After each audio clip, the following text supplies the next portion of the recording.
Welcome to a kind of confusing beginning as we adjust to a lot of last-minute conflicts that people had. We've just been getting this steady stream from people of today just to work for them. So let's go through just welcoming everybody who's here. I'm Bobby Weber, member of the council. I'm Angela Rodriguez. Can you spoke on the phone? Yes. Yes. Very nice to meet you. Nice to meet you too. I'm Operations Policy Analyst for the Early Learning Division. I'm Alicia Meow. I'm a State Policy Postdoctoral Fellow on the Advisory Society for Research and Child Development at the Early Learning Division. I'm Christy Collins. I'm the Director of the Early Learning Hub for Lynn, Benton, and Lincoln Counties. I'm Emily Berry with Insights Teen Parent Services and Healthy Families Home Visiting. Tom George Research, ELD. David Mandel, ELD. I'm Sherry Sandovan, Early Learning Division. Okay, thank you, everybody. And Chelsea, can you introduce yourself? Yes, good afternoon. My name is Chelsea Bunch, and I'm a housing integrator with Oregon Housing and Community Services. Happy to be here. We're very happy you are too. So. Okay, I am acting as the chair until, I think his name is Gabriel, isn't it? What's Holly's baby's name? Gabriel? Gabriel. So Gabriel gets a little bit older. Anyway, we're not quite sure because what Beth told us at the last meeting is that Holly's kind of phasing back in, working part-time, and so I don't know at what point she's going to have space for picking this up. She'll tell us. Anyway, and I'm happy to act in the interim. So and I've been keeping Holly on the emails with the agendas, so she'll tell us when she's ready. Yeah, okay. The goal for today is to make some recommendations about the library we've created. We've now been through the whole library at least once. We have some that we need to discuss again today, and there'll be other ones. We're not completely done with creating the library. That's not, but we're far enough along that it was, we thought it was time to take a look from different perspectives. So does the library adequately address all the domains, developmental domains? Does it adequately address all the sectors, education, human services, housing? Third, does it do the objectives line up with the appropriate section of Raise Up Oregon, and do that alignment, look at that alignment again? Because if you remember at the last meeting, we said, this is an important measure to have in the library, but it doesn't go under this objective. It goes under, another. Maybe if it was about the mother versus about the child. That's one of the discussions I remember. So we need to do that at some point. And so that's what the different perspectives, on into the future, we'll be looking at the measures more technically about how well they can differentiate different demographic groups, or how often they can be provided, if there's somebody who's really committed to providing us the data. So we'll have we have more processes to go through, but we thought this was a good time because we may find gaps, and we have to go out and find measures because, or we may find we have too many or appear to be too many under a certain domain compared to everything else? And is that warranted because that domain is so important? So that was the kind of conversation we had. So the agenda we came up with was to review last meeting and give updates. You know, we end every meeting with a to-do list, and to do that. And then Beth and Green and Shannon Lipscomb and I did meet and have a recommendation on workforce measures, and we, I think, you know, we're ready to bring it to the group, and we'll see. And I've verified with Michaela Sexton, who analyzes the workforce data, and she is willing and able to produce annually the measures that we are recommending. We can certainly change them. But anyway, I did want to be sure that we weren't bringing something that couldn't actually be done. And then we had planned to work in small groups. And that's what David was saying. When we get to this, I think, well, we don't think it makes sense to break this smaller group up. You know, we had a much bigger group that said yes, and then so one by one had conflict. So when we get to that activity, we'll decide. I think it's pretty clear we'll do it as a full group, and do we try and do all three? Do we, you know, are there some we should wait? Anyway, that's, and then the last thing on the agenda will be the equity review.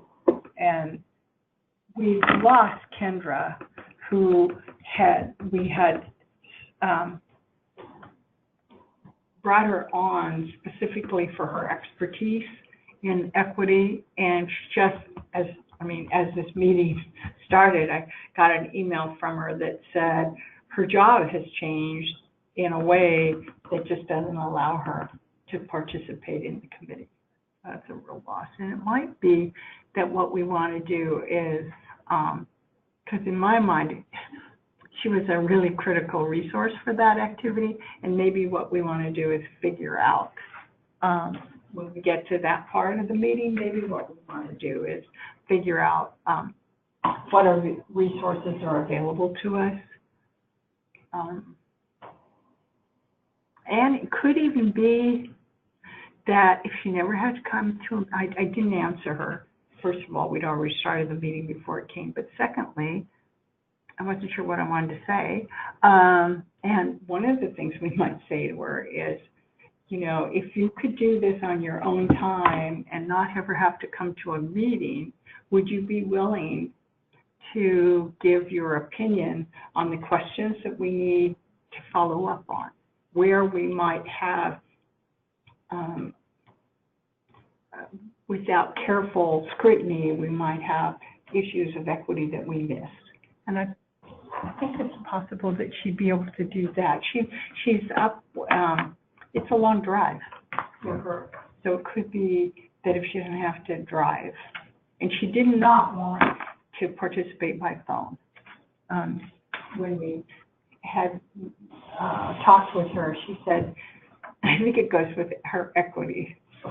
She said, if I commit, I want to be present. There's a lot that goes on in a meeting. So anyway, she might be a reviewer, even if, because she's you know, got exactly the kind of expertise. That's a good idea. we want. Okay, so Tom, want to give us a review of last meeting? Not really.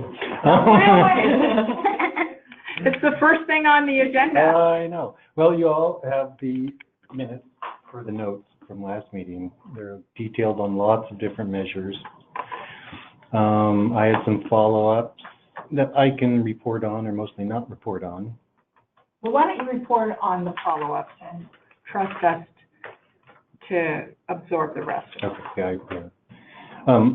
The one thing that is a follow-up that is in your notes, because I thought I would forget it, it's regarding the exclusive breastfeeding in the first 6 months. So in your notes is the recommendation from the American Academy of Pediatrics, and somebody else agrees. Apparently, the recommendations are exclusive breastfeeding for the first 6 months and continued along and introducing appropriate complementary foods for another year. Who says you should exclusively breastfeed up to 6 months I and think continue breastfeeding up almost to 2 years? everybody says it, don't they? so. Exclusive for 6 months. So anyway, that's a follow-up. I'm very new to this group, so I'm probably going to maybe ask about things that you've already talked quite a bit about, so forgive me in advance. And I wasn't able to make last month's meeting due to a pre-planned commitment that I had already had. But I read over, so this is kind of, last meeting you guys went over, you discussed these measures, right? That's the library. This is the library. Okay, great.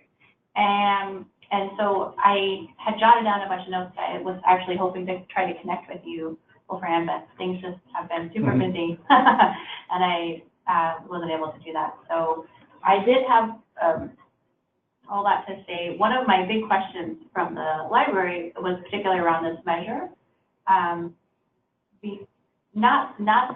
Not questioning that it's truly contributes to health of children if a mother can breastfeed, because that's clearly, it's true. There's a lot of evidence to support that. But I'm wondering if the decision-making behind having it be a measure that we're lifting up so high simply because a lot of mothers, and this is kind of me speaking from personal experience too, want to breastfeed because they know it's very important, and a lot of mothers try, and for various reasons it doesn't work out, and so we're setting up a measure that even though people who have the knowledge base to know that it is important to do for the health of your child, that sometimes, a lot of times for a lot of mothers, it's not possible, but mothers can still have their children be healthy by taking other measures. And doctors will even discourage, if breastfeeding isn't working out, you have to feed your child. That, your child needs nutrients. And so I just feel like this measure is something we really want to think very deeply about, whether or not it is a good measure of child health. It's under the early childhood physical and social emotional health promotion and prevention is increased. And I don't know that exclusive. I think in one of the OHA forms that you have to fill out, I think everybody has a set series of information you fill out for every visit. My son is about to turn 10 months. So I'm very knowledgeable of what gets asked of you when you have a baby, and currently. And the question that I have seen on those surveys is not necessarily, they do ask about, are you still breastfeeding? But they also ask, did you ever try?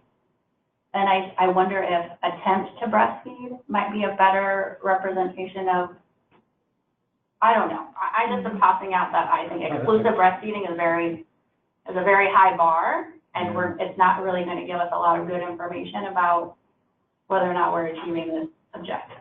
The language I usually see is receiving breast milk, not breastfeeding. It's like, does your child receive breast milk exclusively? So it opens up the door to pumping and feeding with a bottle or using a breast milk bank. It's usually that's the question I've seen. So we're trying to remember, was this a PRAMS question that we were, or Yeah.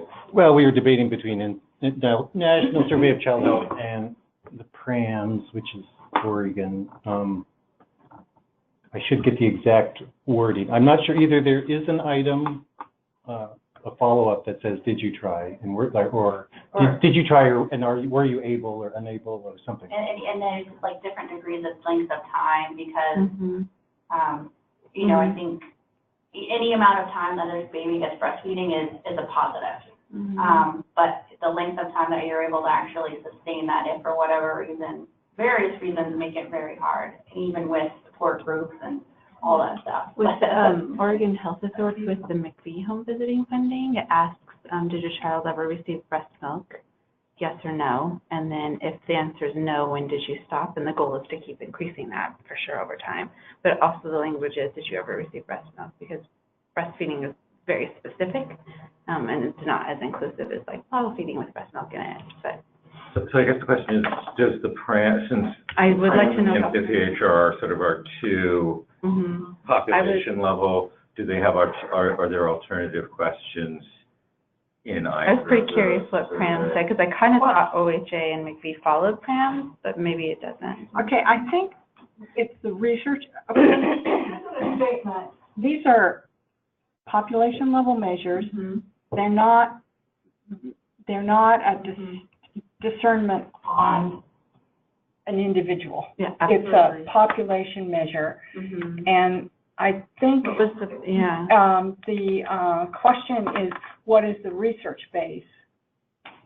And I thought the research base was quite clear about 6 months of exclusive breast milk was, I don't think it makes any difference which way, how the baby gets it, but I thought for a population, so it doesn't say anything negative about those for whom it didn't work out. It's a population measure of, research says children do better, and we can affect that. We can't get it all the way because it just doesn't work for everybody, but we can. At some point, the question did change, though, to be able to better reflect the answer that you're looking for. So it's changed from breastfeeding to breast milk. So I would like to see what Prams. It is, yeah, when we compared the PRAMs and NSCH, they both mentioned breast milk. Breast milk, so not breastfeeding. Or both. And And there's one on breastfeeding, one on breast milk, and someone combines the two. Okay. So anyway, and that's something we can certainly bring up in the PRAMs revision, Yeah. more inclusive wording. Because the answer you're looking for is more inclusive than just. But I think what we've been trying to do, and too bad Beth isn't on the phone, because what Beth always brings us back to is what is the research base for the population. And so I don't think there is a judgment on an individual person. I think it's a question, does the research base say this is an important population measure for child health? Do we know the current, what are some of the current, I guess it would be helpful to see, like we believe that our programming across, it's like Raise Up Oregon is going to increase the amount of people who are exclusively breastfeeding for 6 months, for the first 6 months. Well, who have, We have programming. Breast milk. Yeah, certainly Family Connect. It's like it's a goal. Any home visiting program, any kind of, And it's not that Birth like outreach. it's like a moving target, right? Like we're hoping to increase it, offer different kinds of support, different kinds. Yeah, I mean, the question changed from breastfeeding to breast milk once. The question changed from exclusively 6 weeks or 3 months to 6 months. Like it based on research, it changes all the time. Yeah. so I think the other question though is sort of what's the, for the population level, what are the options of questions that we also have to choose from? I mean, we're in, so I don't know, Tom, if you want to take another look to see if there's additional questions within PRAMs. I do think it is probably outdated for breastfeeding at least. to breast milk. Yeah. Yeah, breastfeeding is just a phrase we put out there. Yeah. It's not the actual measure. But as a person who collects data on families, like that answer to that question is no, even though really the answer is yes. But they'll answer no, even though we know that they're bottle feeding breast milk. Yeah. Okay, so we're moving on this one. Next step is just clarity on the wording of the question for which there is a research base. Okay. I had a question too about the data sources. Are we really using the PRAMS 2? And I saw in here that there is some, PRAMS 3 is coming out. Yeah, they're changing the PRAMS too. But PRAMS 3 won't be available No data for it will be available. for a long, I mean, they're working on the instrument now, so it's PRAMS 2. So PRAMS 2 is the most current version. Because it's old. Well, I looked at it like a month, like right when this. Which is probably their came out. revised, yeah, they try to And revise. there are some other items on there, but it just seems super outdated like that. And they even acknowledge it, I think, on the website, that the people that created it. There's an That's advisory right. committee starting Yeah, on an advisory 15th. committee. But what we're doing for other similar sources is like the one on follow-up on referrals. We're going to use just referrals until the more full, which is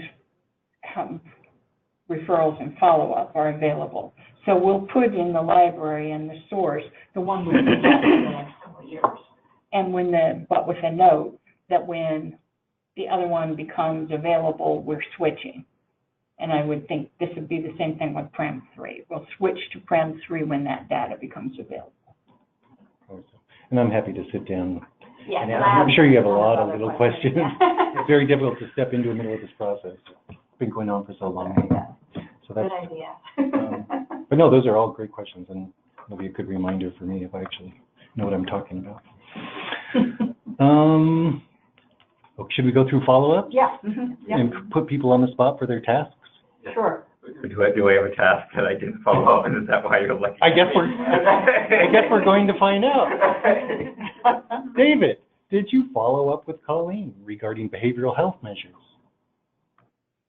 I don't think I knew that was my task, since I ended up missing the end of the meeting. Okay, so David. I will follow up. Before the meeting was over. Did I revisit the smoking items? No, it looks like I failed too. I'm not sure what we were supposed to do with the smoking items. I think we're just holding off on that. The decision was, is it smoking during pregnancy? Is it secondhand smoke after pregnancy? Is it both that are important? Or do we care at all? We decided to kick out alcohol, even though it's important. We decided to kick it out. Too much social desirability. And based on the notes, and I wasn't there, so I'm projecting based on the notes, it sounded also like part of the question depended a little bit under which objective. Was it the objective focused more on child's health or parent's health? Was that part of the discussion? Yeah. Yeah. And we currently had it under parent health, I think. Yeah, and it's almost two. It's under parent health, with parent smoking, and secondhand smoke under child health. Yeah. I get curious about tobacco cessation, as well as like how does it fold in or sit next to marijuana smoke? I think that's the measure we have is all tobacco. I don't Yeah, think, we decided we didn't want to touch. I don't Okay, think there's a data source for marijuana. I don't think there is either, yeah. So that kind of takes it off of our list. All right, and then alcohol. And alcohol, we do Oh, have the that prenatal? social desirability. Yeah. Like, would you trust anything where people Yeah, sometimes I see that question asked with the phrasing, in the month before you knew you were pregnant, did you like drink out? How many drinks did you have or something? I see the question asked that way a little bit, so it takes away from. Yeah, but it So doesn't we- answer the yeah. question. And we last meeting, we decided to cut. Okay, So fine. Okay. it's gone. Okay. It's out of the library. I did try to find research on the social support and stress scales that we looked at, because I have no idea where they came from. I'm still looking. When Suzanne gets some time, Suzanne Zhang, who coordinates the PRAMs, I'll ask a little more about the history of the PRAMs, where it came from. Right, because They had to there come from are somewhere. some that are heavily used in research. Yeah, But they're we usually don't too know- long. No, there's a short one that we've used from Julie, There's one that the Healthy Families Oregon uses for the new baby questionnaire, which is how many people do you have that you can talk to? Yeah, we have 0, 1, or there's 2. a number of scales that have been tested. Yeah. But I think the question is, we need a data source, and we're not sure what PRAM's used. Yeah. So until we know where the questions came from that are used in PRAMs, we don't know what the research base is. But there are a number of them. But that doesn't do us any good if somebody isn't collecting them. I mean, that's what we're trying to find. Yeah, that's the other thing I thought. There's a lot of information about this actually available. Oh, totally. Yeah. But unless somebody's collecting it, it doesn't Yeah. work in our library, because we need something we can track over time, which means somebody is committed to a survey, for instance, in this case, a survey that asks those questions. So it's a PRAMS question, is where did you get those, and what is the research base that those actually have an impact on outcomes. And so that's, you're going to talk to? Yeah, when I get a chance, I'll talk more with them about it. We have a lot of follow-up questions for OHA. Sarah has apologized for the last 2 meetings that she's just completely absorbed with ledge session, and so hasn't had time to respond. Now we will switch to, Catherine said she would report back to us, Catherine Ireno, on the living wage and the family sense of hope measures within DHS. And her email says, at this point, the plan is to administer their KPM survey with the family sense of hope, as well as housing stability and food security issues once per year. They're currently testing it for 2 months to get baseline data, so they'll start next year. And it's limited to self-sufficiency clients. But if that includes SNAP, that's a pretty substantial group. Yeah. I mean, if it's only 10, that's SNAP not. was 188,000 Yeah. of our 270,000. Yeah. That's a good sample. Yeah, SNAP, and that is, and SNAP is going to, recipients are going to get this survey. I would assume there's self-sufficiency. Okay. So. I think that's This is Chelsea Bunch. I actually had the opportunity to sit in on that KPM process with DHS. great. Although it's been, we haven't had a meeting since before, I think, the beginning or the end of the year.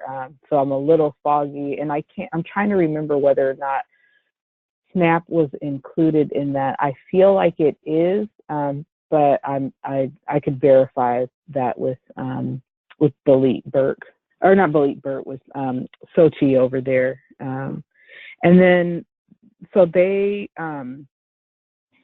Megan Bolton has also been somewhat a part of that group. I know that she's been coming to this as well, but so a lot of the information that we were sharing with them, we had to be pretty careful about what we could share, just because we don't, the information on housing that we provided to them is pretty specific to our programs within OHCS. So it was, we were trying to talk with them about how we can use some of the data that we have, particularly around rent burden, to help highlight the context that, people are kind of living within.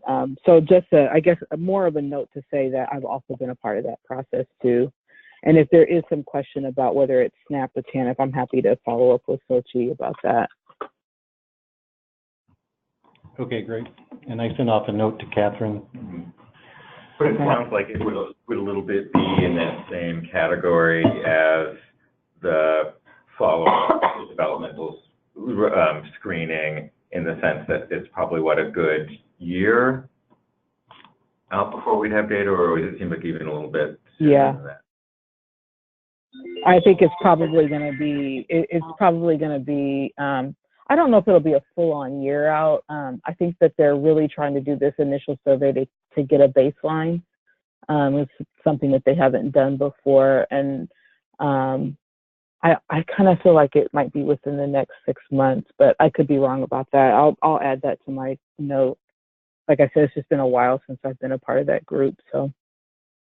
We're talking about time to administration, and you got an equal amount of time to getting the data. So a lot of this cake is going to take a couple of years to get fully baked, I think. Because the PRAMS measures won't be available for analysis for 2 years, and they're not doing the PRAMS 2 this year. So,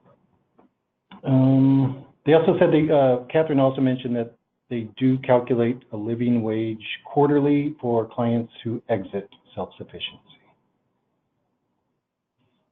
And again, do we know? Yeah, we need to verify that it's we've got the follow-ups. Everybody. To the follow-up. Excellent. I mean, everybody who snaps the big one. Bobby. So I checked with Gina Adams at Urban because she had written a paper on stability, and it was what existing measures of housing stability were available. And she was great. She sent it out to the housing experts within Urban, but they interpreted the question as what questions could you ask to measure housing stability, not what data sources are currently available. So it's very interesting, but there must have been 20 questions. So nobody in Oregon has the luxury of adding. Although we did bring it up when we met with the PRAMS folks about PRAMS 3, that might be an interesting thing to look at. So maybe they can, so we can add it. Questions will be helpful, and 3 years from now. And we could, I have the name of the person who administers this survey, who created and administers the survey, and I'm sure she'd answer questions for us. We didn't get any slam dunk, though, that says if you go into ACS table, you can get this measure of housing stability, and it's done by age of child. That's what we wanted. That's what I thought I was asking for. It's not what I got. There is an ACS question that says, did you move in the last year? And people use that. And then ODE does calculate residential mobility for kids at the school level. How they do it, I don't know. And then the issue we discussed last time was, well, there's some data that a certain type of instability is not good if you have to move for economic reasons or whatever, but a lot of people choose to move, and sometimes those are good reasons. It seemed kind of mushy. So I don't know if we wanted to pursue this for a more firm research base before we move forward. If I should do some research on that issue. I think sometimes I saw, did you move 2 times in the last 6 months? Yeah, but I don't know where that would be. It has to be in a survey or in administrative data collection.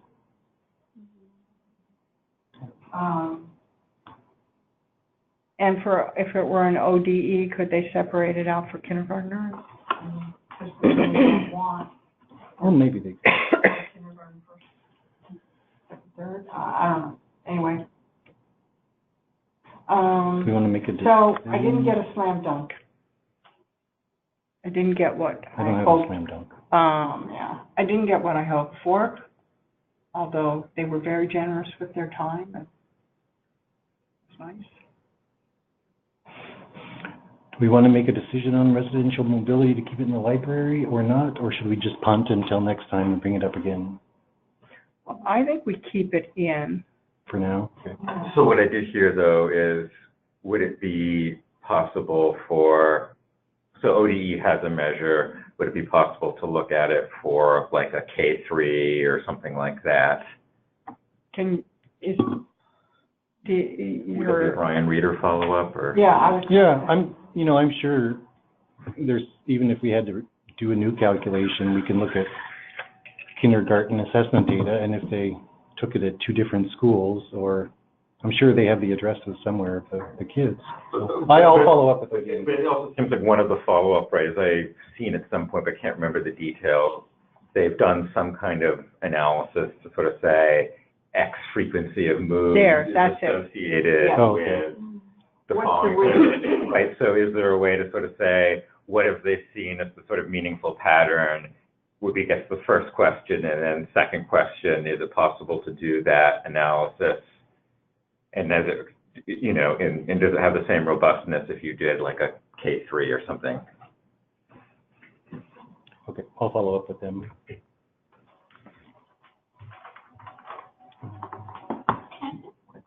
Sure. Is there an updated version of the library? Kind of.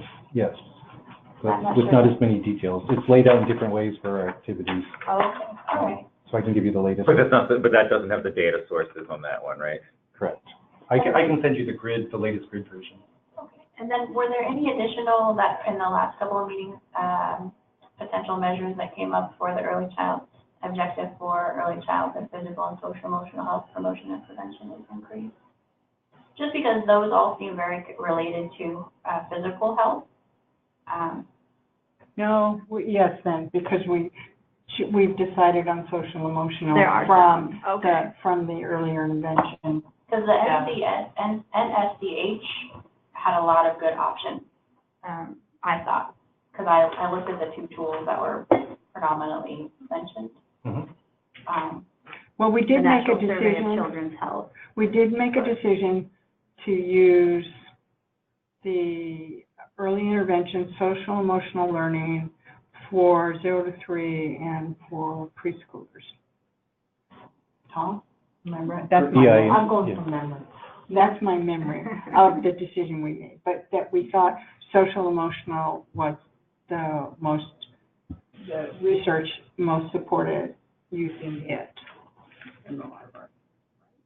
Yeah, we have 2 measures within EIE, CSE for social emotional, and then the kindergarten assessment, social emotional. And I think there's actually a question that we're going to get at in the next exercise when we go by domains and ask the question, are there domains that we think are really important that aren't currently represented in the library? Okay. Well represented. Yeah, or well, yeah. And then our last follow-up, Bobby, did you want to talk about the workforce? Right, okay. We were hoping that this was one people were ready to vote on, but it might have to come back. Anyway, overall, for all workforce measures, which the 3 are turnover, education, and diversity, the subgroup, which is Shannon Lipscomb, Beth Green, and I, recommend that measures be broken out by type of care, centers, large homes, small homes, by 3 types, as well as by demographic groups. Breaking out by type of care is necessitated by substantial variation in measures across types. So you'd miss it if we put them all together. So our recommendation on turnover is to use the measures selected by the current PSU-OSU team that produces the annual workforce study. Most likely, that's a kind of a fluke, is that because of the way administrative data are collected, what we've seen longitudinally is it's higher one year and lower the next. So we're probably moving to a running average because that's administrative data. They're being introduced and it doesn't, so a running average will give us a more clear, accurate picture of what's happening. Education, the recommendation is to use the more inclusive step rather than degree and a percent. So I think this is close to what came out of this group at the last meeting. You can always report the step number with, in parentheses, equivalent to a BA or equivalent to an AA in the field, or whatever. So so our recommendation, because it's more inclusive, is to use this, because you can get it by training hours if you do it in all the core knowledge categories. So to do it by percentage of center directors, includes the site director, that's just in some very large programs, the actual facility has somebody called a site director. So that's just a practice thing. They're equivalent, so we would include them. Center head teachers and then large home-based providers and small home-based providers with a step 9 or higher. And the rationale for that is that in the validation study, we found higher levels of observed quality when those positions had a step 9 or higher. So that was our rationale. For center aides or large home-based assistants, it would be with a step 5 or higher because, again, in the validation study, we found higher levels of observed quality if those positions had a step 5 or higher. And just a note that step 9 is equivalent to the associate degree in early childhood education. The diversity recommend breaking out by, for diversity, we recommend breaking out by position as well as type of care due to substantial differences found within the workforce and just that they get lost. So it's striking that primary language is a good example. The percent of staff who speak primary language other than English is quite high in small home-based care, and it's quite small in the other two types of care. So our recommendation. But can you go back to the first? I lost a little bit between the different categories of. I was trying to figure out, is it 6 measures? Or, I was trying to figure out. Oh, I didn't count. Okay. I don't. I mean, what we said was we don't think you're going to like it. Here's our measure. But this is our recommendation anyway, because, and that's why we gave you the rationale. Okay. What I couldn't figure out is actually how many, since there were. I didn't count. There were. Yeah. There's 3 different measures: turnover, education, and diversity. But even within the education, I couldn't quite figure out how many measures you were talking about because it was both broken down by position and height. Actually, type of care, there's an overlap between those 2 categories. Each of the 3 are broken down by center, large home, small home. That's what we said. Mm-hmm. And then within that, there was some. Well, demographics, yes, they can be, but that's true of everything. So we're not pulling that out here. I feel like this might be a place where we would want to make sure we are paying attention to that, given that. Well, we have a different one called diversity. Yep. So there we are going to pick it, pull it out. Okay, similar measures per se, or. No, okay, diversity was already in, and we just said recommend breaking out by position as well as type of care. I think this is. But it's a separate measure. There's turnover, education, and diversity. We have 3. So I would think it would be redundant to break out education by diversity when we have a diversity measure. But the diversity measure isn't looking at the education of the people, it's just looking at, I mean, you'd have to really, you're not knowing the number of people that are in those positions. I guess it wouldn't be easy, unless, I guess it would depend on how we're showing the information too, if they're like side by side or easily accessible. But it wouldn't, if part of the overall objective is culturally responsive, diverse early care, I just wonder if having a measure that is also looking at diversity at a really beyond just how diverse is the workforce and what positions are they in, isn't necessarily equating to what's the education level of those people in those positions. Well, my recommendation would be, we've already got too many measures there, and I think- not do it again. Well, I could mean, we you just could have do it stuff, by- those measures be there, but They're in the workforce report anyway, so anybody who wants to see it can look at that detail. Education by diversity. I mean, I think this also gets to, like, we haven't kind of gotten to the question of all of, like, what the final document would actually look like, right? And so one of the things, though, that we've had on the table is that where possible, we would have demographic breakdowns for all of the measures, right? So what that would mean sort of in the reality of a document, since we haven't even gotten that far, I don't quite know. right. I don't even envision a document. I envision like a website where for every measure, there's a drop-down box which is analyzed by race, ethnicity, if you can. But I also think there's value in highlighting something that is then driving the planning and the work behind it. So if part of the charge is to have high quality, well compensated, culturally responsive, and diverse early care and education workforce in place,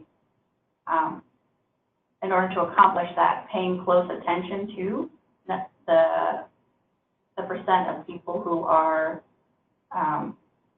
having a VA or at step 9 that are broken down by race, I think is like figuring out a way to hold ourselves accountable to not only having a higher educated workforce, but a diverse, highly educated workforce. So the diversity of workforce piece is there, but it's not, I don't know, I think. Well, it's not a problem to do it, because we already do it and we already publish it once a year. So the question will be, when we get to it, Okay. what do we, And do we look at what the do we retention put? too by race and ethnicity? We're gonna look at Percent everything. retained with bachelor's retained. That's too fine of analysis, I think, for the library, just as a dashboard. But it could be a good measure though. Like, I just feel like sometimes measures are too broad. If you're trying to institute change, and my apologies because I didn't prepare quite enough for this meeting, I think, but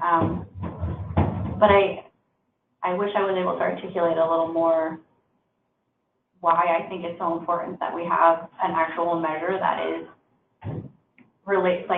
is a little more detailed, like is a little more complex than at a broad population level, especially given the objective is, and I know that the diversity of workforce measure is there, like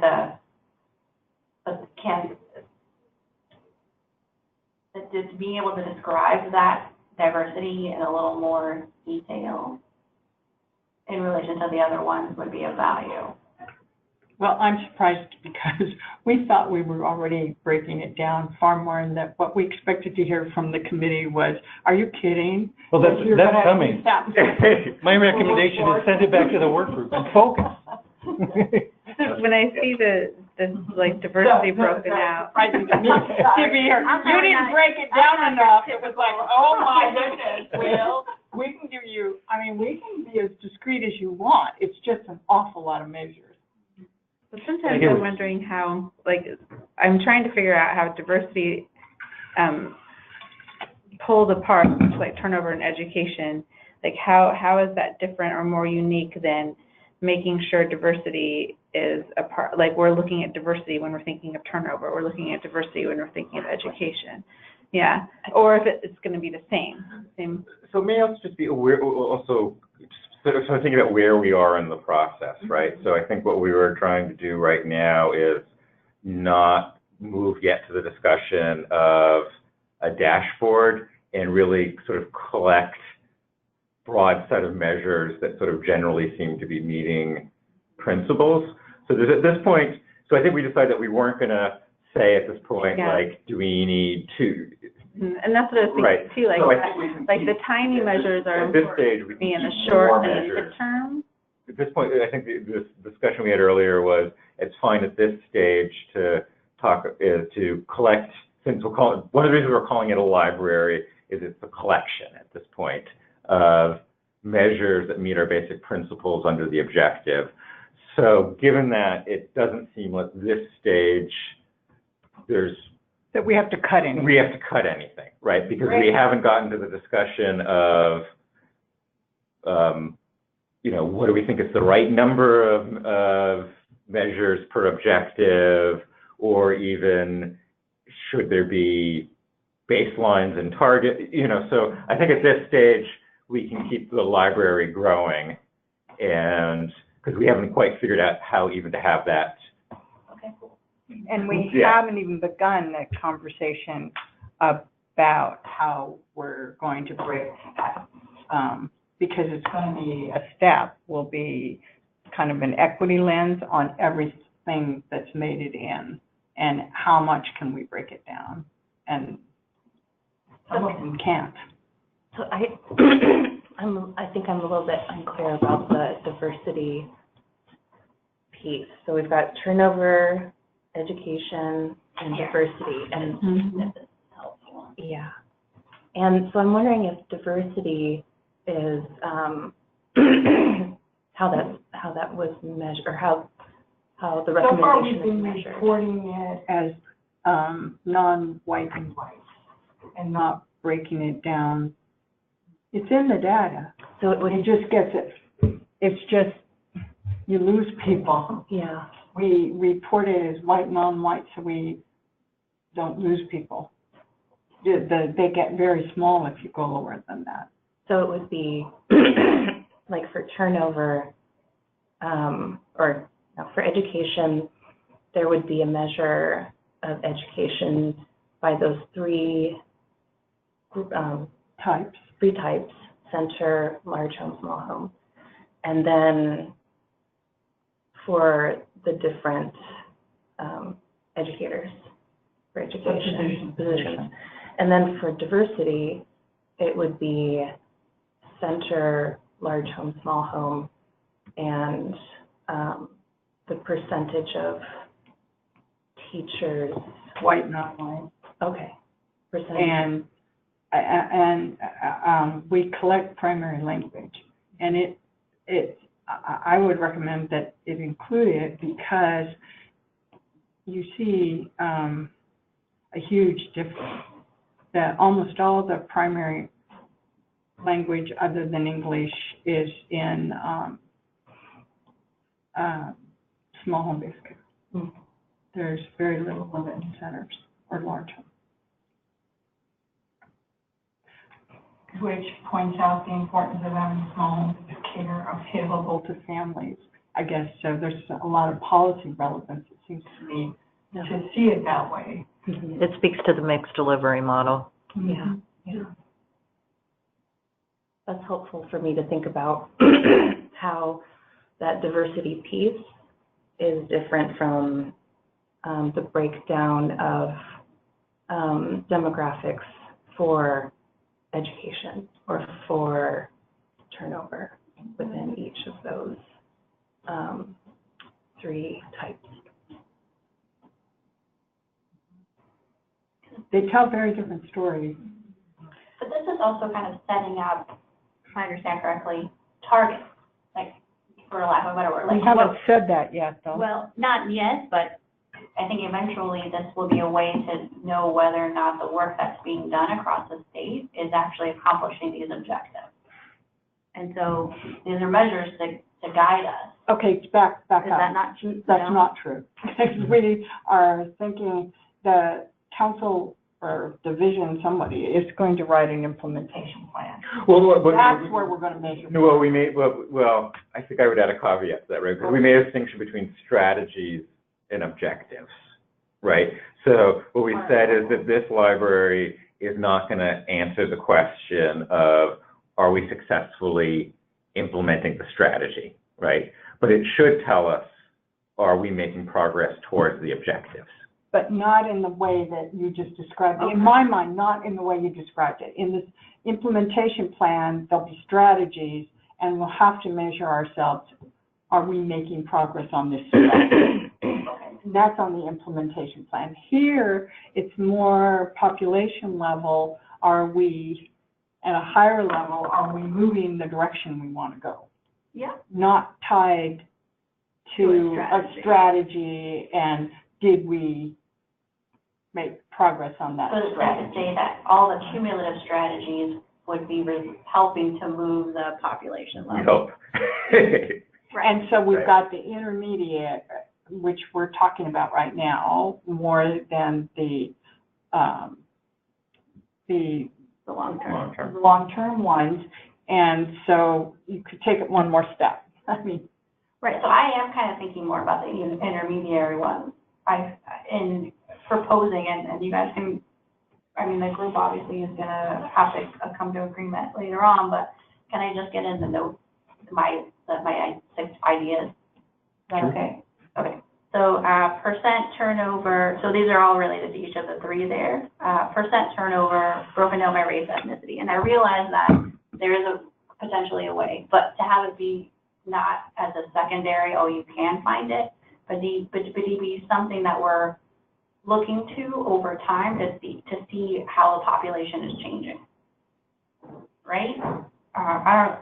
And then percent with the steps broken down by race, and then the percent of racial ethnic minorities that are retained with a bachelor's degree. So that's kind of combining 2. It's combining the education and the turnover. Percent of minorities with bachelor's degrees, or the steps that have been retained. Is an idea. I get curious about the retention broken down by the type of care as it relates to race, ethnicity. Because I heard the suggestion like being an argument for more small home care, because that's where the most other than English as your primary language workforce is. However, I'm kind of curious, what would it look like, how, stability of being able to, retention, I'm wondering if retention is, stronger at large base care, or larger, or in center-based care. I would be looking at. it's, retention varies. I mean, I can tell you the answer. Retention varies heavily by position. And the aides and assistants are a huge turnover, and small providers are relatively stable. They, but we divide it into leavers, stayers, and enterers, three groups in the analyses, and in small home-based, people are not entering at all. The ones who are there are staying, but new people are not entering. But, my question will be, when we get to this, there is an annual report. Anybody who wants to look into this kind of detail, but what is it, 50 pages or something? It's not like this isn't done or it can't be improved, and there's a team from PSU and OSU who produces it, and they could do more, but a lot of it's there already. I think there'll be a difference between what goes in the measures that we put on the dashboard and what would go into as complete. And just to sort of think ahead a little bit, we did develop the separate principles for the long-term measures and the short-term measures.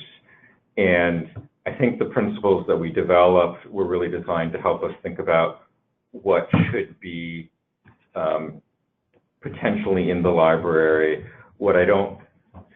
I'm not sure that the set of principles would help us at this stage would be, if you have to choose between a measure, how do you choose between it?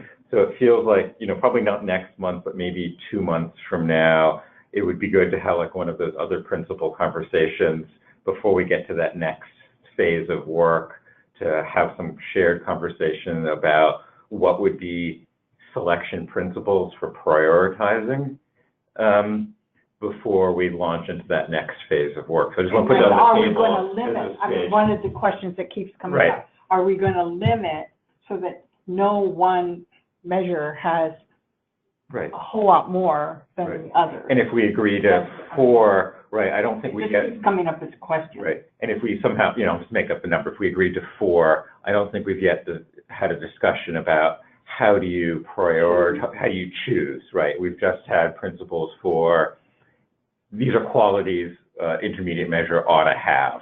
We haven't had that sort of prioritization discussion, so it feels like that would be a really important one, and that's going to get into, I think, a different level of discussion about how folks think this ought to be used.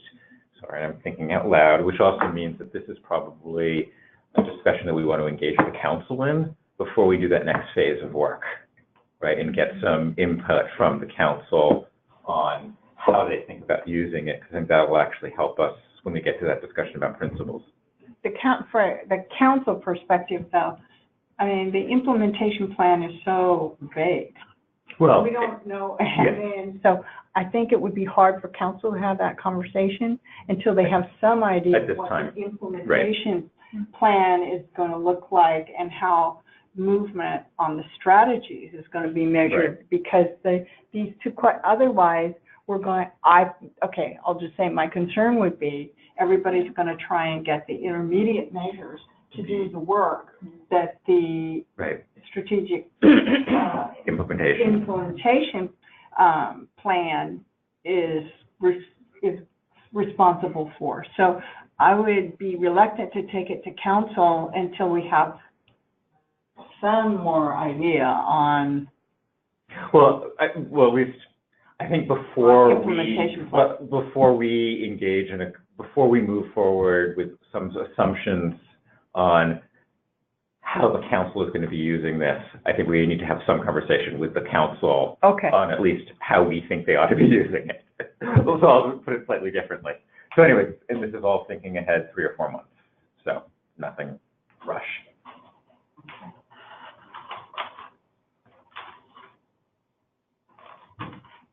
All right. I don't know what we were doing, I forgot. I'm I'm lost, we're done. Are we done with workforce measures? You've captured all of Angela's ideas. So Yeah. that are in the notes. Yep, my notes are analyze everything by everything. Okay. And in terms of, Tom, if you sent it back to us, what would be the charge for Oh, I Beth? was just joking. You were It would just be the same process that we went through with ELC. Like, look, we have too many measures, you have to get it down to 2 or 4. So I guess But we what can I do was that trying later. to say is, why don't we just keep them all for now and wait to recharge you with additional recommendations until this group has actually had some discussion about how do we think about that prioritization process. That was my suggestion. I don't know if that's the right one. Okay. Then, Tom, we're into what will be large group. But, Do you need to swing around so you can see the screen? No. Oh, I've already seen that, we're behind. What are we going through, we want to go through domains, is that what you thought? I think that would be. You can ignore those other sheets, right? Okay. So this is the current measure library, it's listed in alphabetical order. And the goal here, Sherry, did you want to? Is it the one you? Yeah, you have them. I'll put it up on the screen. Initially, like, we were going to have a small group, and if there were 4 people, we, divide this list in 4s and work on your own, on a set of 5 to 10, and then come back as a group. We don't really have that time today. So, I mean, we could break up into 3 groups and each take a section and then come back and report, or we can all we can start at the top and go one by one. Can you walk us through what the Sure. linking, how does this work? Sure. So, for example, adequate birth, which developmental domain does that speak to the most? I see. And the domains, and the domain, no, it can be multiple. I think that was part of the exercises that we had previous discussions where we had originally organized things by domains, and there was a lot of discussion that, like, some of these things really feel like they fall into multiple domains. And the domains were sort of one of the earlier products of this group that was also aligned with the work that came out of the health aspects of kindergarten readiness work group. So if we are not restricted, then if anybody thinks it belongs in one of those domains. Well, here's what I don't want to happen. We could spend an entire meeting again, every measure arguing how much % of each falls in each domain.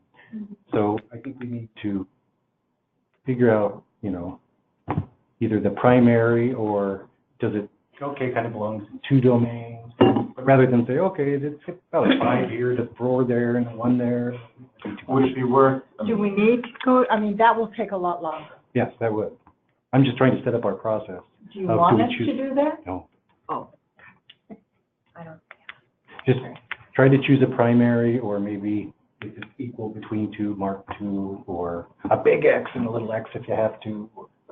Are we doing individual work, or am I shouting out where I think it goes? Now we're not doing anything. Okay. How do you guys want to do it?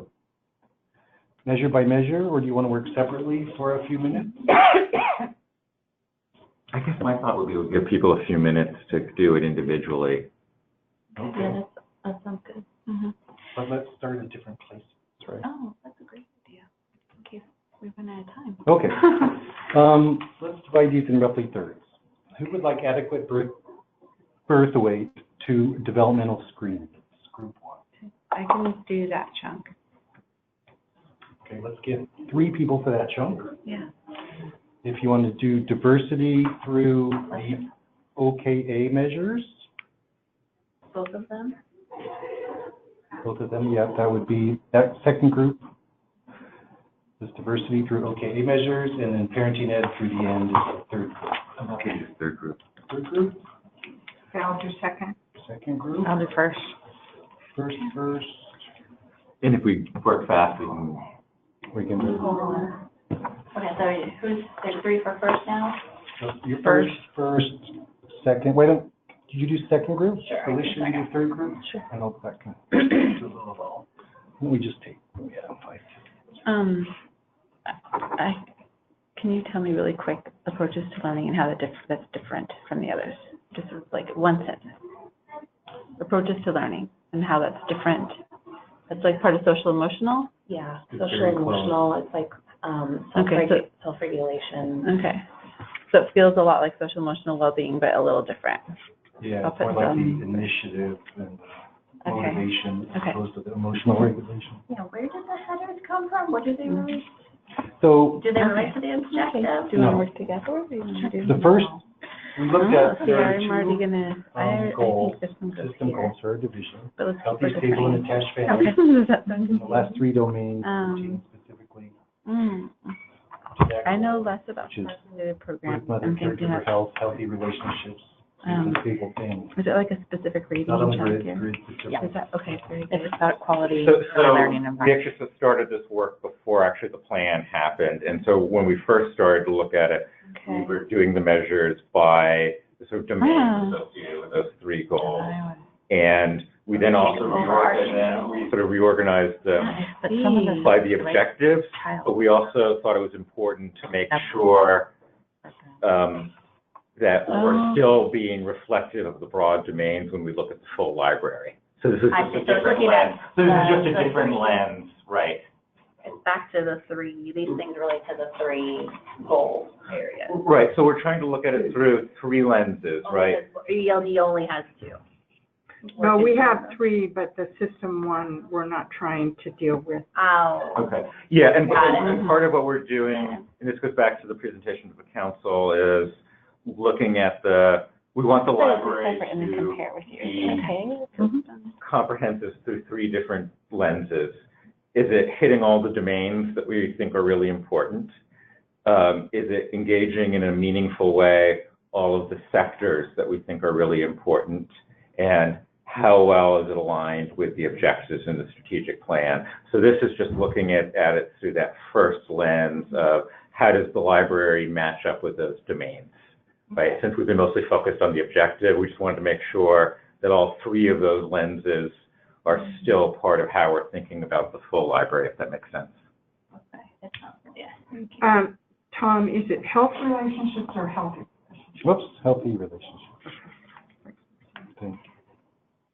So the second four, the four are for the healthy, stable, and attached families, First four for kindergarten ready. and the first four are for kindergarten. Right? Last three.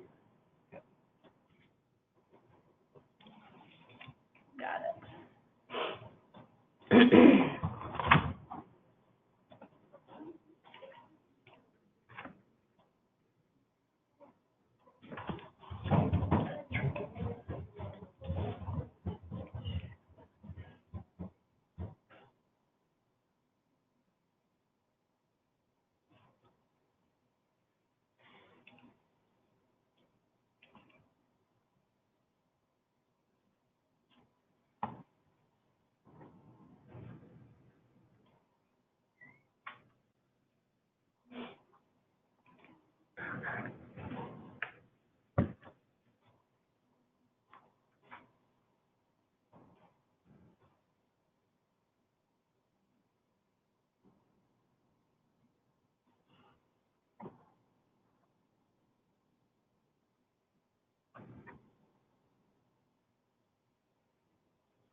wrapping up their sections. Are you on to I'm overachieving? on to other sections. Okay.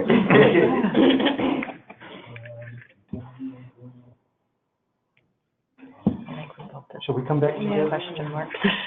Very good. I know, it gets kind of tricky on some of them. It does, yeah. Should I keep going past my section, or what do you, Bob, do you want to, what do you do think? you want to lead us through this group, going through them, or So, if there wants, maybe one person for each group can report out? Or everybody did them kind of independently? Yeah, we Um, did it independently. let's do a test. How many people did most of the page? About half. Yeah. Okay.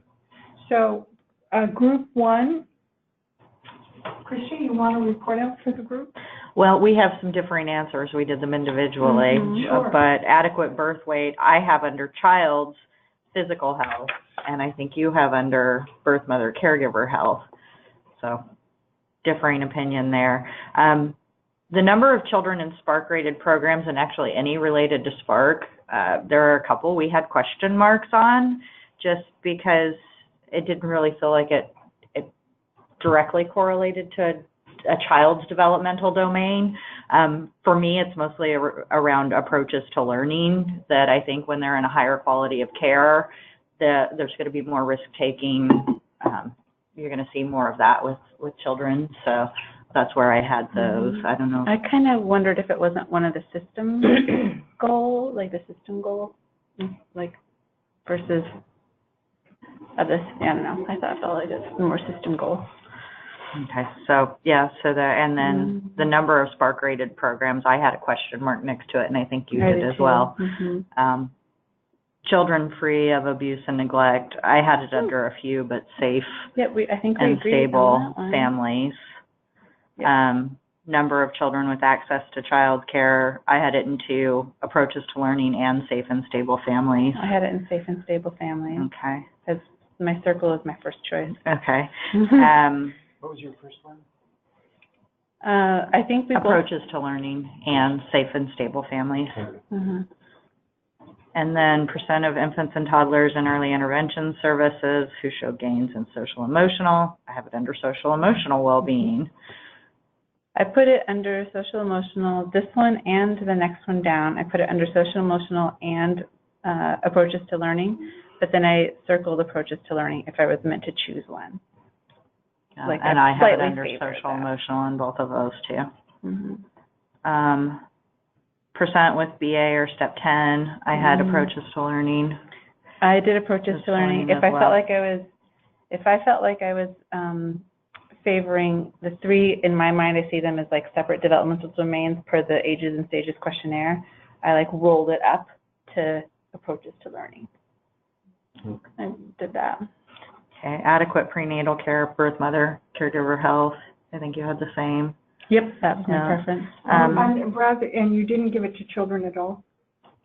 On adequate prenatal care, as I was looking at the primary, which one I would select as the primary, I went with birth mother caregiver health. Mm-hmm. Children in foster care get timely health assessments. I had under physical, perceptual, motor development. I don't disagree. I put it under approaches to learning. Is this again where you rolled up all the domains into I one did. category? Mhm. Okay, so Maybe I'll just kind of do arrows. But okay, and then continuity of care in ERDC. I had social emotional well-being.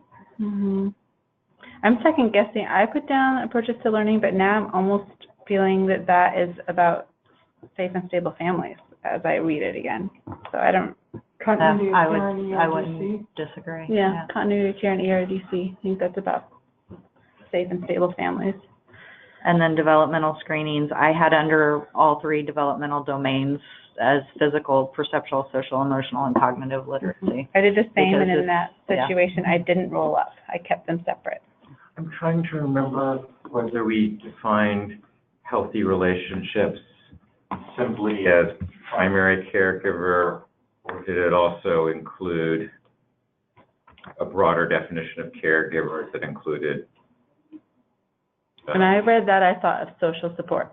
I will tell you that. thought it says parents and other primary caregivers, because it's under goal 2. So continuity of care Which and is very ERDC common. might fall under there. That was why I was just curious about that. Okay. Yeah. Okay. And then I went to the second half of number 2, but number 2. Yeah, I hadn't started the second one. And we don't have a category of like healthy educational context. Right, yeah, right, because it's goal 2, so it's safe and stable. And again, I think the point of the exercise isn't that like things have to fit perfectly in one domain. It was to sort of at the end to be able to look holistically, like are there just things that we're really missing in the current library? Right. So, well, let's do that when we have all of them, and then look at it that way. Yeah. Okay, so, the next set is what? So I put diversity of workforce into social emotional well-being and approaches to learning. I also put it under, healthy relationships for the family. Okay. Exclusive breastfeeding for 6 months, I put under the physical health So, as a primary. There's secondary stuff, of course, but family sense of hope, I put under safe and stable families. Food insecurity, also safe and stable families. Frequency of reading to children, I put under cognitive literacy language development. Visiting measure engagement. I'm not really sure exactly what that's getting at, so I took a stab. Physical, I put that under physical development and cognitive language development. I put it under safe and stable families. But Because it's focusing on like what's observed, the type of engagement that's observed during home visits, is that what that's? It's more like the parents' Give the engagement parents. in home visiting services. do they stay in for 6 months? Yeah, I or might more? call it Or retention 18 instead. months. Yeah, I would have So it's probably not wrote about what's retention. observed during the Yeah. home visit, it's about them the family participating. Oh, okay. And then So and how long? I think it's more retention. Retention in the home business. Did we So keep then them that long would enough to make be- any difference? safe and stable family then, yeah. Okay. Immunization rate, I put in physical health. Kindergarten attendance, I put in cognitive literacy language and birth mother caregiver health. Oh, interesting. Okay. Living wage, I put in safe and stable families. Maternal depression, birth mother caregiver health. Maternal mortality rate, I put under birth mother caregiver health and healthy relationships. I also put maternal depression under healthy relationships. Okay, so both of those. And, you know, and maternal depression is so, the research shows that such direct association with child outcomes, but I did put it only under I only put it under the family, but I wonder. For which one again? On maternal depression, because the research shows such a relationship between maternal depression and child outcomes. So you would put it also where? Well, I think I'd put it under social emotional, but because the research shows. But Except this kind of means it's a good measure when it speaks a lot to something and then a little bit to everything else. yeah, I 'Cause mean, it's child like, yeah, well-being is really.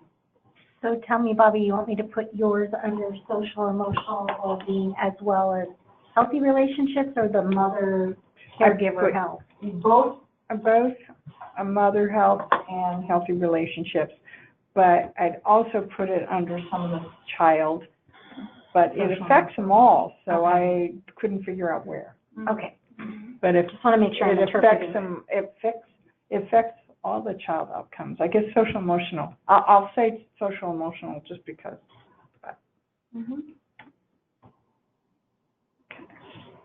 Maternal social support, I put under birth mother caregiver health. Okay, approaches to learning, interpersonal skills, self-relation, I put under approaches to learning. Kind of cheat there. Everybody gets a couple of Okay, math, letter names, and letter sounds, I put under cognitive literacy, language development. I guess yeah. I put maternal social support also under healthy relationships in addition. Yeah. That was all our section, right? So, Lisa and David. Agreed. Right? And myself. Oh, Tom, you're on this one too? Well, I did a couple. I started at the bottom and worked out, just in case people didn't get through them. For both the parenting eds, I put them under healthy relationships. I did that too. That's what I had. I wondered about the parenting ed, parenting skills measure under birth mother caregiver health, only as that health pertains to mental health. I wasn't sure how we were classifying health. You know, oftentimes parent ed, I struggle when it is, but it's often measured by children not being removed from the home. So, did you think about safe and stable family? I did, but then I crossed it out. Okay. I was trying to choose one, and so I was starting to narrow it down. I agree with healthy relationships. And I also always resented when I ran parent ed programs being measured by removal of children from the home. It's like, I know, I agree with that. yeah, it's such a negative. Yeah. Okay. Parenting stress. Parenting stress? Were you leading this group? I didn't know we were a group, so I didn't need to do. I was generous on this one, and I put it under birth mother caregiver health, healthy relationships, and stable, safe and stable families. I had it under caregiver health.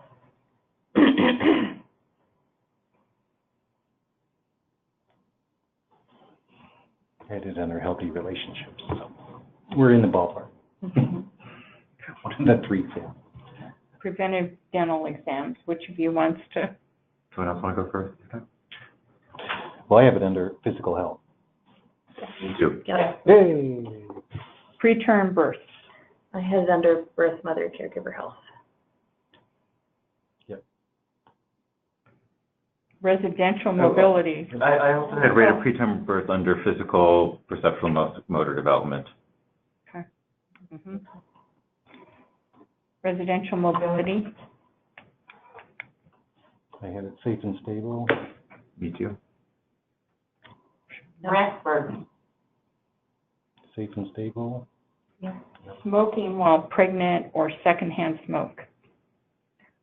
I put smoking while pregnant under birth mother caregiver health and secondhand smoke under physical, perceptual, motor development for our earlier discussion. Okay. For earlier discussions, I decided they both have to deal with child's health, and we don't care about the parent. With smoking, we don't really care about the impact on the parent so much. We're really talking about the child's health. Anyway. I put it under child because this the smoking while pregnant, and so that impacts and then secondhand smoke is about the child's exposure. I think we always. Okay. 3rd grade reading. Cognitive literacy and language. Turnover rate of the workforce. Another one of these workforce ones.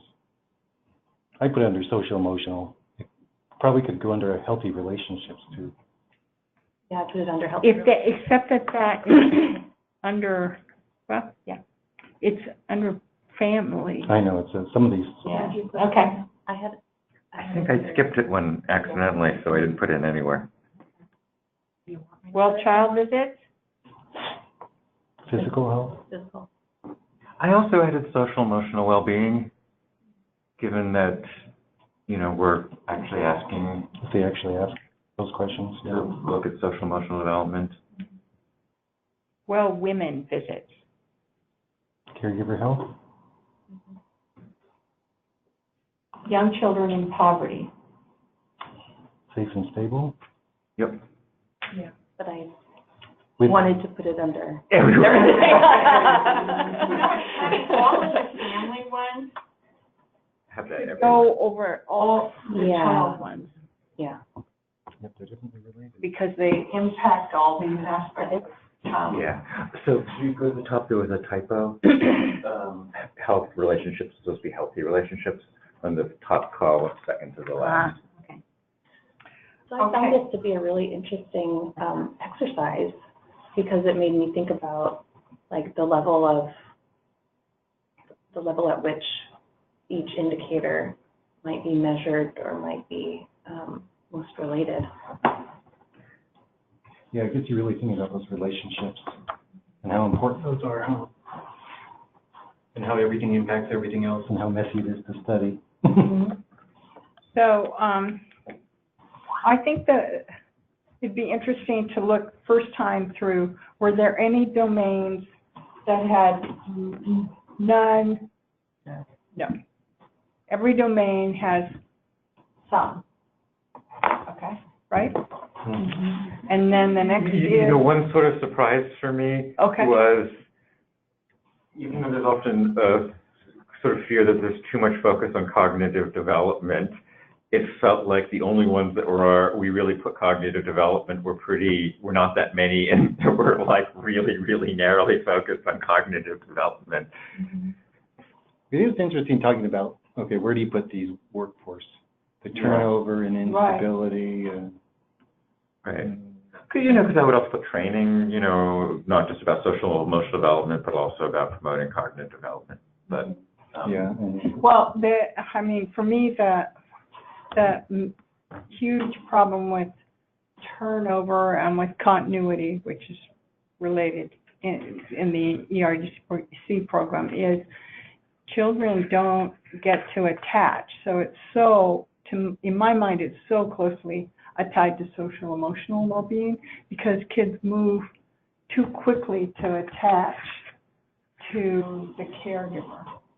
So they're moving around without the ability to attach to the caregiver. So workforce turnover is related to that for me, is that the child doesn't get if their teachers are changing too fast. Now, what do you do with what we've seen is teachers are staying longer in centers than the aides are in centers. So I guess, is it not so bad? When I Not think so of bad if the teachers staying? Yeah, when I think of families who have ERDC, it is true maybe the teachers or the aides change, but what's consistent is the ERDC location. Like so their attachment is that I keep ERDC with safe and stable families, because I think it's a measure of like consistency of like parents going to work and having this childcare available to them. I think of it that way a little bit. I think of workforce, I put in my mind workforce is much like the Spark programs where I couldn't figure out because it blended, and so then I wondered if it was a systems one as opposed to child or family. Well, I think it's very directly related to attachment for children, which is social, emotional. It's other things too, but in addition. So one observation I had, and Why we care. and maybe this is actually not right, but it struck me as for the healthy relationships compared to most of the other ones, we have a number of measures that clearly impact healthy relationships, but for the most part aren't really direct measures of healthy relationships, which may just be the nature of that domain. And maybe Alex's vision isn't right, but. Well, I put probably more healthy relationships than are showing up there. Or maybe. Well, I think there were a number of things that are important in the way that they impact healthy relationships, but just aren't The primary. measures of that concept, right? Yes. Okay, what other things struck people? That the more you dig, the more overlap there is between each of them. That if you, there's, it's hard to choose a primary in some, and that for some that it may be related to the parent, but you can see the direct correlation of what it's going to, the impact for the child as well. I mean, I guess I'll just say at first glance, it doesn't look like a so off distribution. No, I think it was pretty darn good. I know, I'd agree. And I liked, when I read through these, I can see, like, as a person in a nonprofit, like, what we're doing at our tiny little, like, short-term, intermediate goal setting that impacts the larger system goals. Like, I can see what we're doing, or maybe what we could do better at to set those, like, continuous quality improvement changes that would impact the larger systems, which I like. I like the blending. That's great that you can see your work in here. I can absolutely see it, yeah. Absolutely. We've gone above and beyond, I think. Mm-hmm. I can not only see the work, like in my head, like from the nonprofit, we have like the evidence-based program of healthy families, but then we have other home visiting programs that aren't evidence-based, and I can still see it. I can still see funders asking these questions, I would say, that we report back to. Well, Tom, it's 19 minutes left. Can we do another one, or? I don't think so, no. At least a half hour. We took a half hour, 32 minutes for this. For this, okay. Well, then, for next steps for this, I'm wondering, this is just a thought, if we sent this out and asked the people who weren't able to be here today to do it by themselves and return it, and we added somehow, Sherry, I don't know how you do it, but anyway, add their responses, and then we'd have everybody's responses. Does that sound like? Does your sheet look pretty clear, or do you want to go back and want a fresh sheet now that we've talked about some? You're good? Okay, great. If you could, we don't have to write anymore. Yeah. So when you were clicking, sometimes I found it interesting to see which questions had multiple points of view based on like our different levels of work, right? And which questions had just only one point of view. I thought that was kind of interesting to see, and I didn't know if that was there. Because then if we send it out, you're going to get other people doing their perspectives. We're going to send them a blank one, though. Yes, blank. Yes. Yes. Blank. We're not going to prejudice them. We got to start with a blank. Yeah, me too. Mm-hmm. I think this is very affirming, because as David said, we kind of started on this, and then the strategic plan was emerging, and the question was, have we lost the developmental, perspective and moved, skewed? And this, to me, does not look like a skewed. It looks like a pretty balanced look at developmental domains. Are there any areas where, having done this exercise, you feel like you'd like to see a little bit more? Within a domain? Yeah, just want to make sure that question doesn't get lost in this discussion. I don't know, when I see if anything's lacking, then I think, well, so many other measures also speak to it, that it feels pretty good to me. I was amazed how many check boxes I put in safe and stable families. I had never really I did too. thought about it like that way that you were talking about, like the RDC. I think that system, that stable system you're talking about, which is so important. Wrapped around the kiddo. No, I think this is really good. I think that healthy relationships, It's a little vague. It's a little vague. Is that what you said? Yeah. Yeah, because I almost always put it second. I mean, it was like maternal depression, but oh my goodness, you can't have healthy relationships, so I click it. And relationships are certainly destroyed if the mom dies. And then social support, it's like, well, a mom who's all alone is having Social support or yeah. about your relationship. Anyway, but it was only under parent ed where it became the primary for me. Yeah. Mm-hmm. So that was interesting. But I still think it's pretty balanced. It is in there. But it is a little vague. And I guess the question in my mind would be, do we have good measures of healthy relationships? And that relates directly to the cram conversation we're going to have about the research base they use for the questions, the social support questions they use. So actually, maybe this may be too micro a question, but, I think part of healthy relationships, right, is we have measures that really focus on the child, and we really have measures that focus on the measures that look at the well-being of the primary caregiver, and healthy relationship is really supposed to look at that dyadic relationship. Right. So, and this is just adding another X. I would also make a case maybe for that frequency of reading is also a healthy relationship. I almost did. Measure. I almost did, because, the child's sitting on your lap, you're looking at the book. Because it's one of the few things that actually gets at, like, what is the interaction between the parent and the child that And we it's have quite on this? intimate. Reading the books just. So when you say healthy relationship in that way, you're thinking about the relationship between the mother and the child. Or primary caregiver and child. Primary I think caregiver, that's what we had originally designed, the health. When I hear that definition, I think of social emotional development. When I think of the word healthy relationship, I'm thinking of the caregiver, I'm thinking of, to be honest, CV and IPV. And so, in the spectrum within that.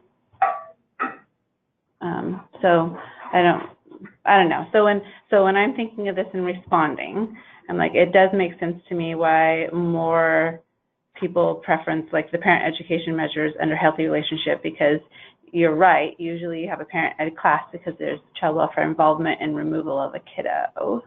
Or not a removal of a kiddo. Or it's prevented so that we never get to that point. I put those under healthy relationships because they're about building parental capacity. skills, Yes.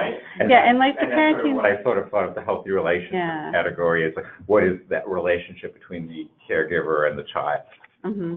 And the parenting skills ladder definitely is utilized in the world of home visiting, not just once there's child welfare involvement. It's used much more broadly. I think I thought of it differently because it came after the colon of parent ed measure. Interesting.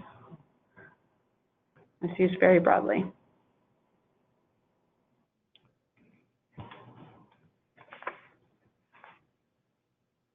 So, we still need to do, for next steps, we need to do the sector one and the objectives one. And the question I have in my mind is, do you want to try and do this at a distance or to do it at the next meeting? I think the sector one, we could send out with this and have people do that exercise at least individually and then do the collective. Okay. I'm trying to think about the one on the objective. That one feels like it was going to require deeper conversation, but maybe is it still worth people doing a version of that as homework just to make sure that they're really ready for that deeper conversation? I don't know. I think for time's sake, doing it as homework and then coming prepared to talk about it or where you have questions is going to let us maximize our time at our next meeting better. Okay, so we're going to send them all three, and we're going to simply report on the first two. And on the third one, we're going to have I think on the second one, we should still, on the sector one, I think we're still going to need to have a discussion. Okay. Yeah. homework and discussion on the second. So can I revisit a question that was sort of decided earlier? Do we want to just, I mean, one thought though is, it feels like we've had this group discussion, so I don't know, I understand the idea of sending out the blank sheet and letting people fill it out, but maybe we also send them the work that we did, because it feels like, I guess what I'm worried about is, I think it's important to give folks who weren't here an opportunity to weigh in, but it also feels like we don't want to go backwards or completely repeat that conversation. Okay, how about, here's an adaptation of your idea. How about if we say we made it through the first exercise and this is what we produced. If you have problems with any of it, we'll have a short review at the beginning of the meeting. And we can give people the blank version to fill out, but it feels, I guess, but we really have to give them the blank. If all we're going to do is have them only look for disagreement, then they can just bring it to the meeting. It just feels like if we don't send them what we did, then we, in some sense, are committing to starting the conversation from scratch. Right. Okay. So you do want me to send them this version?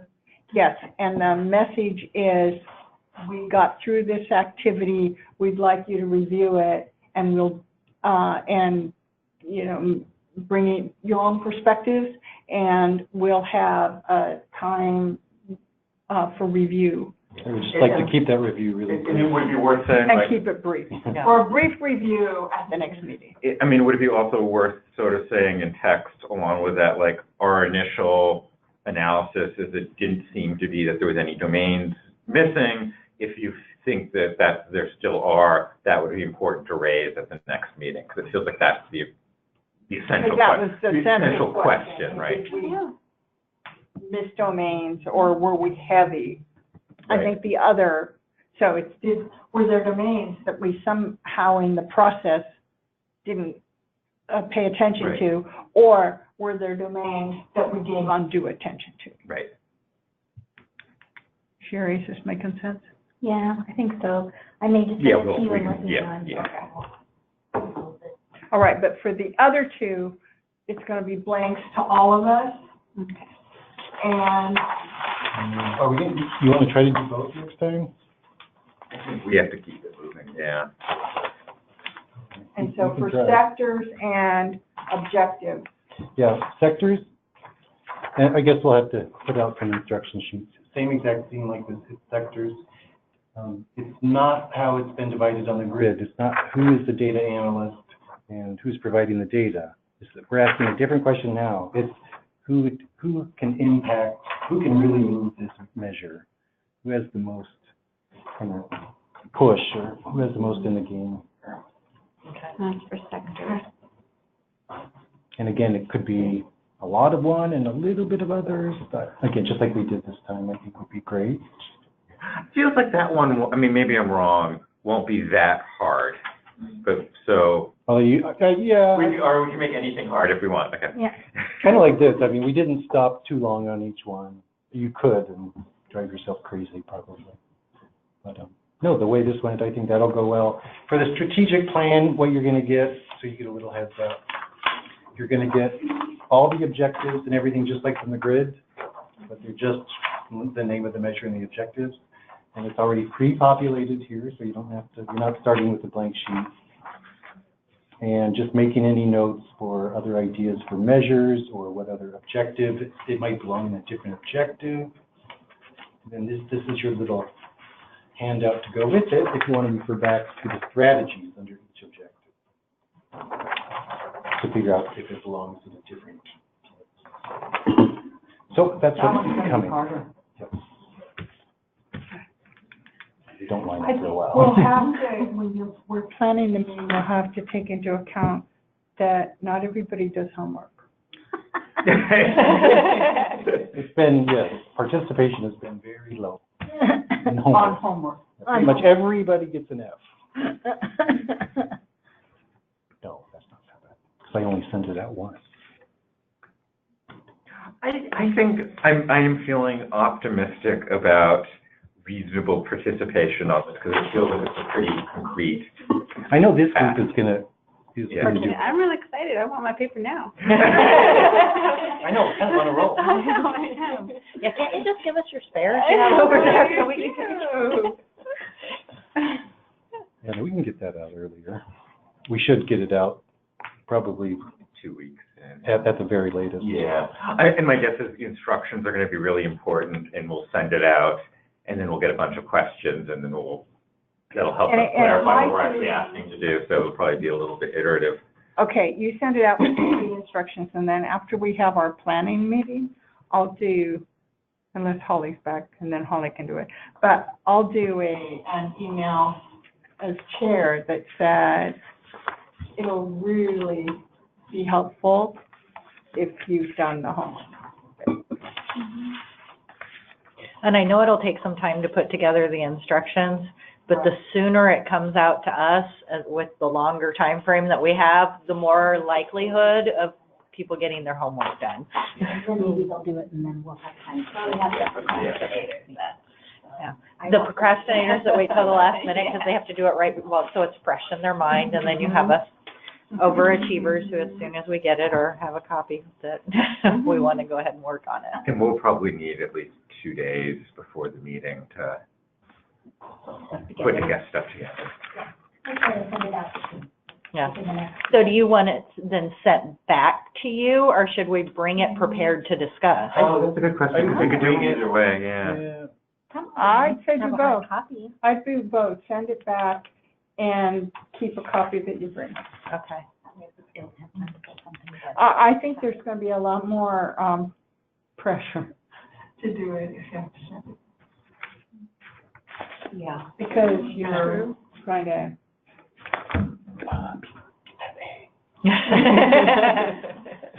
And that's what strikes me. But you can say it politely. If we get it back, we can summarize it so that the group can go further. And you get a secret special treat. I'm sure that will get participation.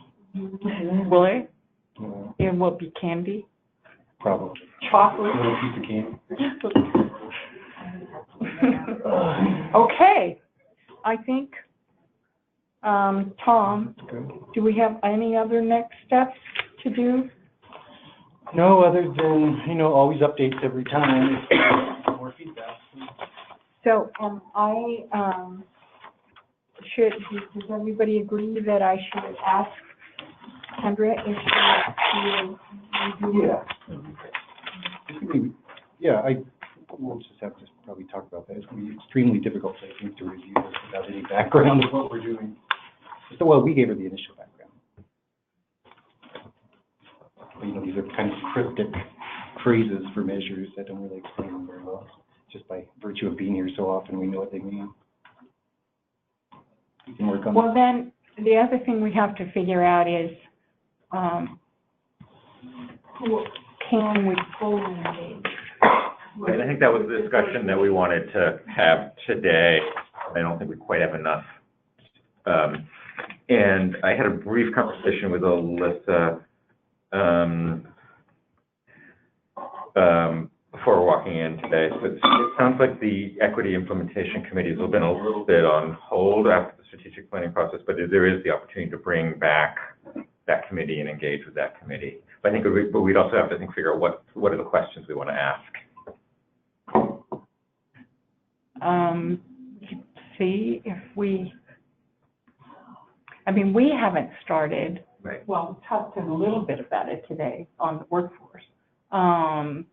But we really haven't started that conversation here about the equity lens. I don't know, do we go to them first? Because if we're going to ask them to convene, that's going to take time. They're going to have to be reconvened. And so maybe we should put in the request to the equity committee to, But I think we have to figure out what are we asking, right? Is it a review of the library? Is it, how do we go from the library to actually selection? So I think we also need to figure out what's the question we're asking. Or is there an inherent bias in this measure that might be too technical for them? I think the first thought I had, which kind of came from like, is diversity its own section or is it embedded in other sections, is how do we want to make sure we're highlighting equity, diversity, and inclusion across the dashboard? That's my question, because in my mind, I kind of think when we separate it out, it's not highlighting it in all the areas. But at the same time, we don't want to like wash out that definition either. So I guess I think I walk both those places. I think, like the feedback we got at the council meeting, on the one that came up with, child's birth weight, and that, what were we using as our standard? That, so, you know, everything has a research base behind it, and it was like, I have no idea, because if it was, the argument that was made at council was, if they're using a single standard for all ethnic, racial groups, it's going to bias. So when you look at it by demographic groups, you're going to get a biased response, because I guess there's some evidence there are differences in birth weight by race. So there's that's exactly why I put birth weight in mothers, the mother domain, because it was like a highlighted statistic that I saw in my Head One Memorial Health Authority where an African-American mama with a master's degree, the average birth weight of her baby is far less than a Caucasian mama with a GED. So like, yeah, so like in my mind, when we highlight race, ethnicity, and diversity across the dashboard, it's like pulling every data point out a little bit by race, ethnicity. It's not like having one goal. You know what, I think I would go to the equity group sooner rather than later, is so that those types of questions come out now while we're looking at data sources and, well, I think, because I would never have thought about that we needed to break out so that the standards vary by racial group. I would not have thought of that, except that it was brought up. And it feels like there are other things like that group may alert us to. So I'd go sooner rather than later.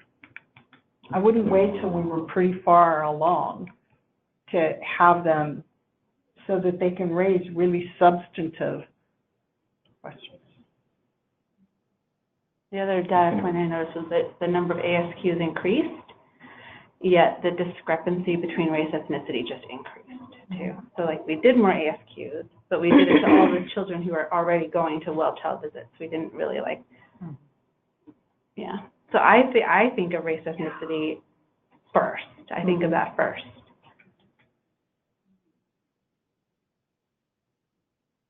This is the adequate birth weight one. I mean, that will take some research too, because it may be that different racial ethnic groups have different standards for birth weights, but it may be that the adequate birth weight is kind of the lowest common denominator in a sense, right?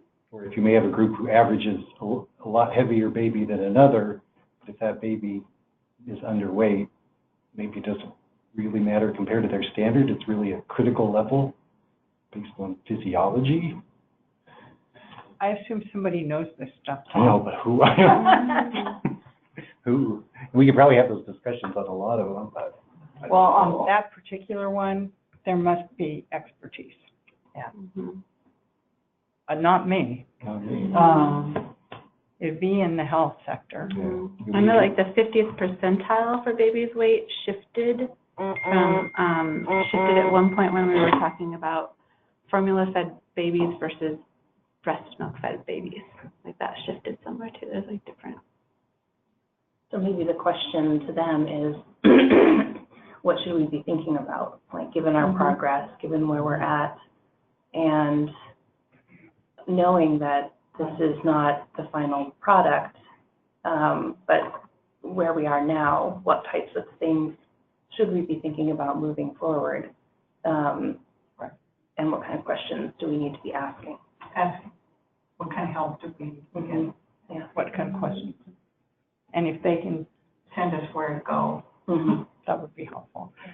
But I think somebody in the health sector, there's gotta be somebody who's very knowledgeable on that particular question. And Sarah couldn't make it today, so our health data person wasn't here today.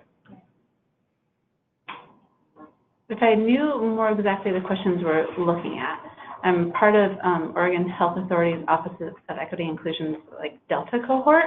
So I'm like kind of traveling along with other people in the health field and learning about health equity.